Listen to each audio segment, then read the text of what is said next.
ناظرین کرام، دنیا میں کوئی ایسا نہیں جسے موت کا مزہ نہ چکھنا ہو، چاہے بادشاہ ہو یا پھر چاہے بھکاری۔ ایک نہ ایک دن موت اسے اپنی آغوش میں لے لیتی ہے اور بڑے بڑے بادشاہ، حاکم و مالدار غریب کو دنیا کے اجالوں سے اٹھا کر قبر کی اندھیری کوٹری میں چھوڑ دیتی ہے۔ موت یہ اعلان کرتی ہے کہ میں وہ موت ہوں جو تمہیں دنیا کی شادابی، دنیا کی خوشحالی، دنیا کے اجالوں سے اٹھا کر قبر کی اندھیری کوٹری تنہائی میں چھوڑ دوں گی۔ ناظرین کرام، موت کے بارے میں اللہ کے نبی صلی اللہ علیہ وسلم ارشاد فرماتے ہیں، رسول اکرم صلی اللہ علیہ وسلم نے فرمایا، لذتوں کو توڑنے والی چیز یعنی موت کا کثرت سے ذکر کیا کرو۔ سرور کونین صلی اللہ علیہ وسلم نے ایک اور مقام پر ارشاد فرمایا، موت کا ذکر زیادہ کیا کرو کیونکہ یہ گناہوں سے پاک اور دنیا سے بے رغبتی کرتی ہے۔ ناظرین کرام، آج ہم موت کو یاد کرنا گناہ سمجھتے ہیں، آج ہم موت کو یاد کرنا برا سمجھتے ہیں، جبکہ آقا کریم صلی اللہ علیہ وسلم کا ارشاد گرامی ہے کہ جو شخص اپنی موت کو 20 مرتبہ یاد کرتا ہے تو وہ شہید میں اس کا شمار کیا جاتا ہے۔ ناظرین کرام، اللہ کے نبی صلی اللہ علیہ وسلم نے موت کی سختیوں کے متعلق ارشاد فرمایا۔ ناظرین کرام، اللہ کے نبی صلی اللہ علیہ وسلم نے موت کی سختیوں کے بارے میں ارشاد فرمایا۔ رحمت دو عالم صلی اللہ علیہ وسلم ارشاد فرماتے ہیں، موت کی تکلیف تلوار کی 300 ضربوں کی مقدار ہے، یعنی جب کوئی شخص فاسق و فاجر اس دنیا فانی سے رخصت ہوتا ہے تو اس کو اتنی تکلیفیں ہوتی ہیں، اتنا درد ہوتا ہے جیسے 300 ضربیں اس کو دی گئی ہوں۔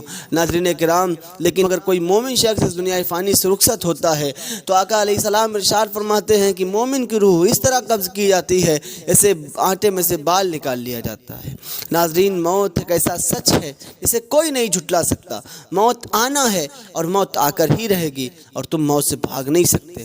موت سے کوئی نہیں بچ سکتا، نہ بادشاہ بچے، نہ وزیر بچے، نہ غریب بچے، نہ امیر بچے، نہ غریب بچا، نہ کوئی طاقتور بچا، کوئی نہیں بچ سکتا موت سے۔ موت ایک ایسا سچ ہے، موت ایک ایسا سکنجہ ہے، جب چاہتی ہے کس لیتی ہے، جب چاہتی ہے ہم کو پنجرے میں قید کر دیتی ہے۔ تو اس لیے ہمیں چاہیے کہ ہم اس کا انتظام کریں جو معین ہے، ہم اس کا انتظام کریں جو حقیقت ہے، ہم اس کا انتظام کریں جس میں ہمیں جانا ہے، ہم اس قبر کا انتظام کریں۔ اب ہم اگر غور و فکر کریں تو کیا ہم نے اس کے لیے تیاری کی ہے؟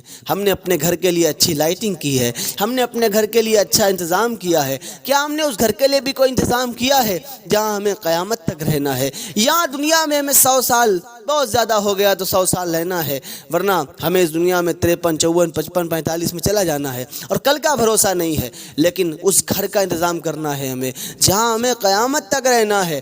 اب آپ سوچ کر دیکھیں، جہاں ہمیں 40 یا 50 سال یا 100 سال رہنا ہے وہاں ہمیں 100 سال کا انتظام کر لیتے ہیں، اور جہاں ہمیں قیامت تک رہنا ہو وہاں کے لیے کوئی انتظام نہیں ہے ہمارا۔ تو ہمیں اس گھر کا انتظام کرنا ہے جس گھر میں ہمیں قیامت تک رہنا ہے اور چین سے رہنا ہے۔ آقا علیہ السلام ارشاد فرماتے ہیں کہ جب کوئی شخص منکر نکیر کے صحیح سوالوں کا جواب دے دیتا ہے تو اس کو نئی نویلی دلہن کی طرح سلا دیا جاتا ہے۔ تو ذرا سوچو، یہ 3 سوالوں کے جواب بھی ہمیں دینے ہیں اور پھر نئی نویلی دلہن کی طرح سونا ہے۔ تو سونا اتنا آسان نہیں ہے جتنا آج کل ہم سو جاتے ہیں اور آرام سے اٹھتے ہیں۔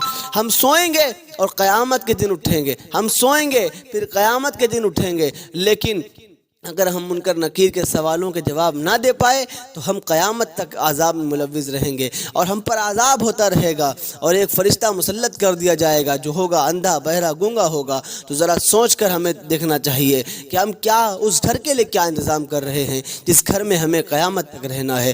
ناظرین کرام، یہ ویڈیو ہمارا صرف ویڈیو نہیں ہے بلکہ ایک پیغام ہے امت کے لیے، اس غور و فکر کا مقام ہے۔